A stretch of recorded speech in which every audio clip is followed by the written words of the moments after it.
the collective, pretty much whoever needs it. So yeah, so let's get into this, right? So I'm gonna go ahead and use the Game of Thrones Tarot because why not? All right, now let's get into it. So let's get into it. Let's shuffle things up.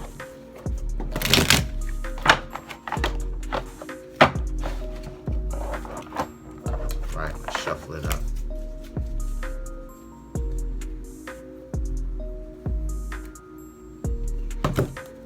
I think I'm gonna just keep the 15 cards because it's become such a staple. So, it is what it is, right? You like it, I love it. Gotta give them what they want. So let's get into it. So the cards that I come up with are the Three of Cups. Let's go through this slowly. The Three of Cups, the Three of Spears, the King of Coins. This is for whomever needs it. So far, what I'm seeing here is the Three of Cups, the Three of Spears, the King of Coins. You may end up linking up with someone from a party. Okay? A lot of going out, a lot of hanging out, a lot of kicking it, having fun right about now. The Three of Spears is you.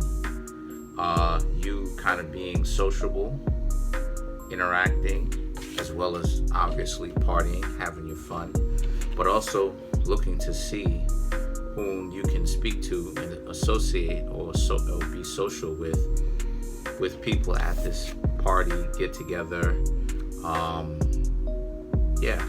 Birthday party. You know it's Virgo season right around now. A lot of people are having their birthdays. My birthday was on the 27th. The King of Coins represents this person. This person, suave, cool, calm, collected. Kind of didn't necessarily expect you to come up to them, say something to them, but you actually did. And immediately they paid attention to you. Not necessarily super intrigued, but obviously if you walked up to them correctly and you said, hey, excuse me, right? So the next couple of cards that I come up with are the Five of Coins and the Nine of Swords. So the Five of Coins and the Nine of Swords is about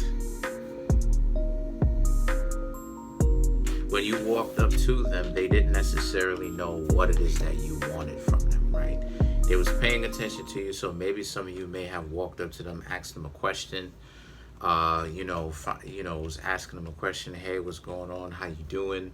And they didn't necessarily, they was kind of taken back, right? Because the Five of Pentacles represents a blindness to it, right?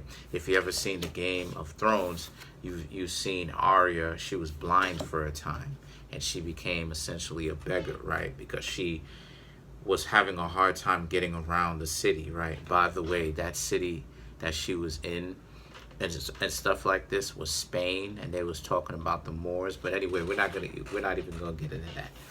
So the Nine of Swords now represents how this is you trying to get at this person, trying to holler at them. You want to see what's going on. But again, some of you may have needed some sort of reason to go up to them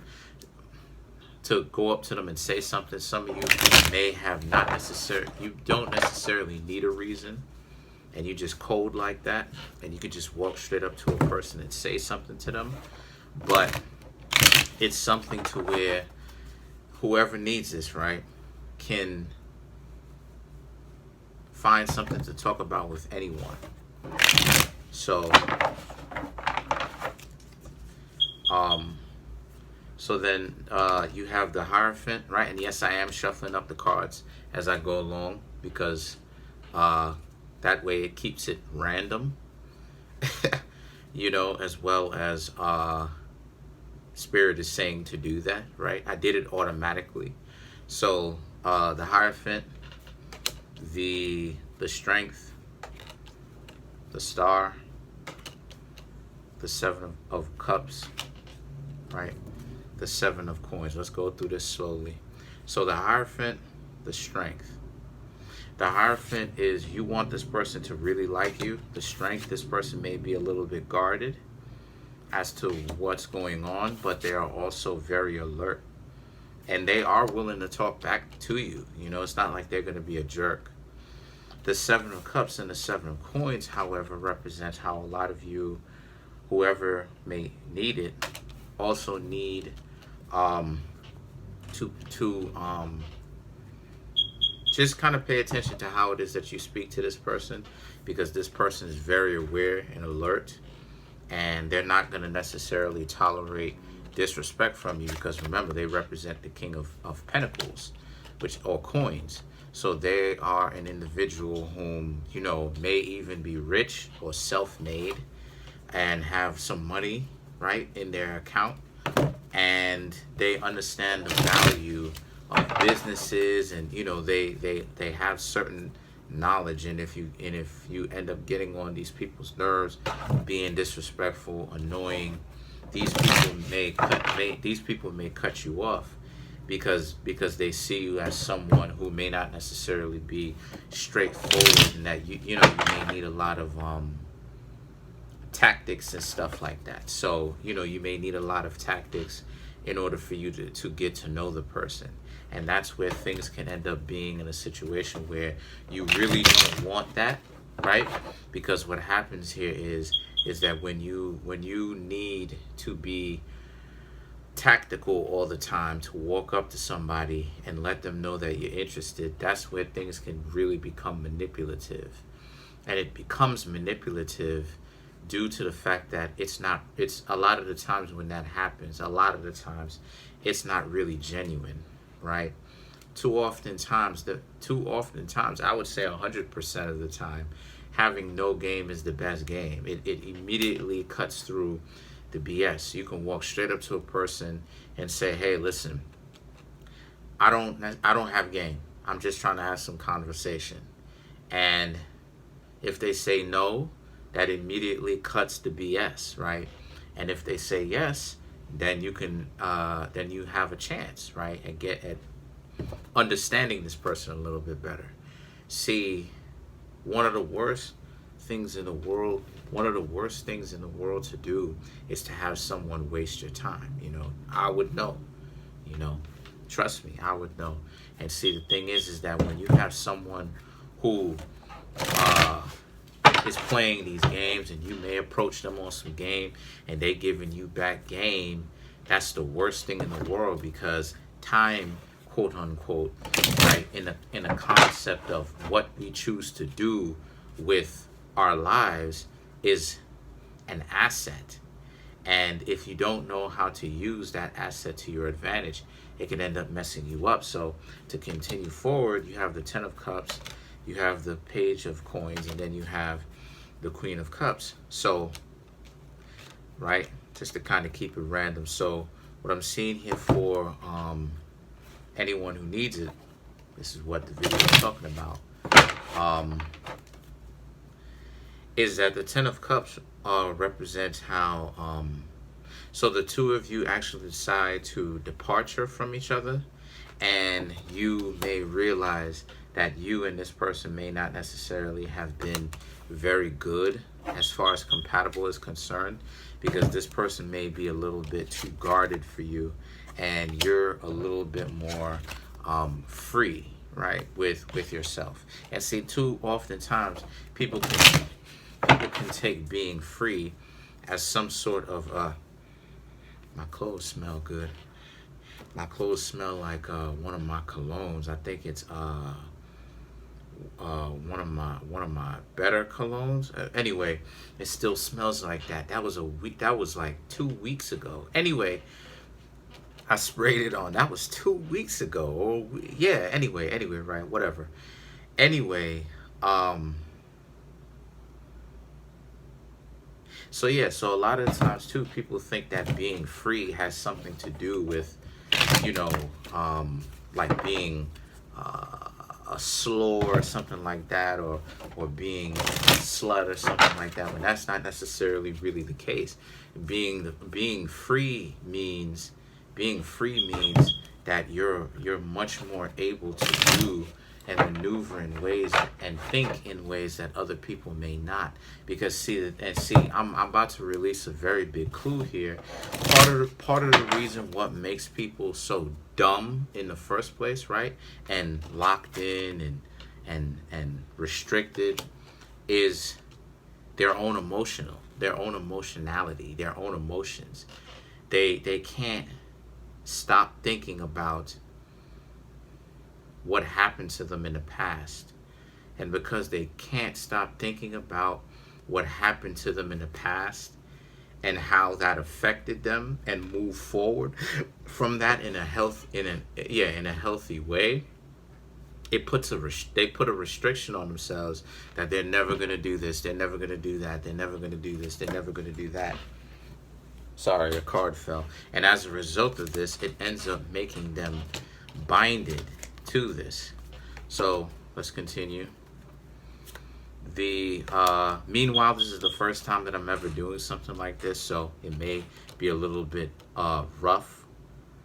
The Knight of Coins, and then you have the Eight of Coins. So what I'm seeing here is, so you decided to move on, not necessarily really too preoccupied with this last person whom you were speaking to at the party, and you're speaking to someone else who is much more agreeable with you, where you can have a discussion with this person. Now let's clarify some of those cards. Well, yeah, please make sure to get the book at Amazon or BarnesandNoble.com.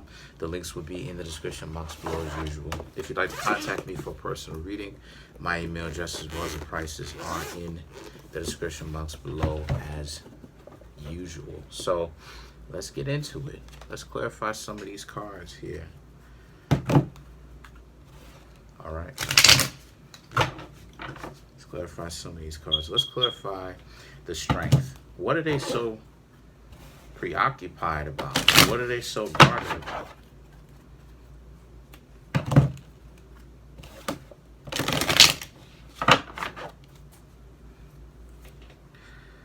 The Fool, Star, the Four of Swords. Yeah, they're too preoccupied with the Fool. They're too preoccupied with how they were free like this before when they were younger, and they were hoping to be in a relationship with someone that they really liked, but then they had to take a step back because the person that they liked probably clowned them, right? Humiliated them, and as a result of it, humiliated them in some formal way. And as a result of it, put the relationship that you wanted with them on blast. And as a result, this person is like, because of that, I don't necessarily think I'm going to put myself out there like that anymore. That's what they're thinking, right? But it's their loss.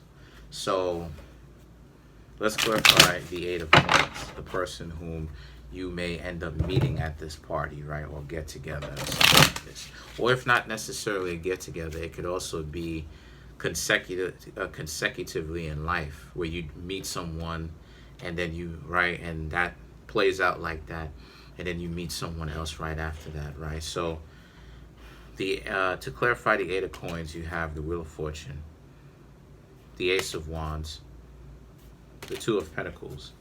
And this is about how a lot of you, like, how do I say, a lot of you, it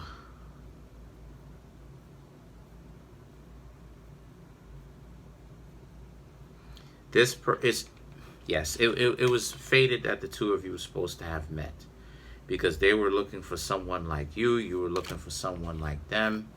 And the Ace of Wands, they can potentially bring a lot to the table if the two of you can actually end up being in a relationship. The Two of Pentacles represents, the question is, do they want to be in a relationship with you? And are the two of you compatible? That only time will tell, and you're going to have to take some of that said time whoever needs it, in order for you to actually be able to find out if the two of you are going to be compatible. What I suggest you do is don't spend a whole lot of cash, right? Too many people, oh, you telling people not to spend the cash. People take cash spending way too out of pocket.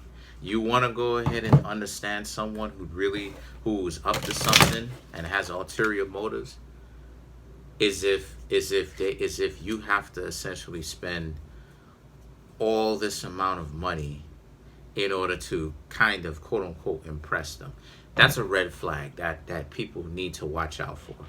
If you know what I'm saying, like if I don't necessarily have to spend money because I have a hookup with someone, or shoot, just take you to the Museum of Natural History and you have a problem. The Museum of Natural History, even though it's not real, it's not really history, but it still looks nice, right? For the appearances, it's still a nice theater. Wink, wink, hint, hint. Only reserved for the people who have an understanding of what I'm talking about. But, and the person is all upset, then that lets me know that the person is not necessarily trustworthy. So let's clarify the Ten of Cups. How did the two of you end up departing from each other? The Two of Swords, the Knight of Cups, Five of Wands. The two of you may have started to be this person was guarded, and you wanted to continue the conversation just a little bit more, and the two of you may have started to get into a little verbal squabble with each other, or a verbal dust up disagreement with each other back and forth, because this person may have started to become standoffish with you, and a lot of you didn't necessarily like that. So that's pretty much it. Comment on the video, like the video, subscribe. Peace. This is my room right here, giving y'all a room tour. As you can see, let's get into it. Let's walk into it. As you can see, it's my bed right there. Got it from up off the floor. As you can see, brand new carpeting. You know what I mean? That's my cat right there. You know what I mean? Sneakers, stuff like this. You know, walk into it. This is the place where I do my YouTube videos. As you can see, the headphones, right? The headphones are there. You know, tarot cards, all of that. Computer, right? The iPhone that I'm recording this from. You know what I mean? You know what I'm saying? You know, my room's neat. You know, my room is clean. You know what I'm saying? I'm not living, you know, in a sense of like a pigsty or anything like that.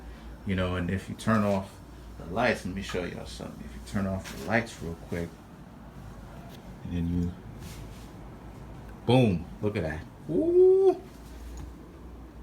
Boom. You know what I mean? So, I mean, you know, this is also like kind of like my gaming setup. Stuff like this too, you know, at night when I just want to play video games and stuff like this. I also have, you know, I just turn on these lights right here. They're rechargeable USB, and I just have, you know, I turn on this flat screen. Give it a second. As you can see, boom. You know what I mean? And I just play whatever it is I want to play. You know what I mean? So this is kind of my room. This is my room tour right here. You know, I don't want to have it move. I don't want to have it on for too long. But this is my room tour right here. You know? So that's pretty much it.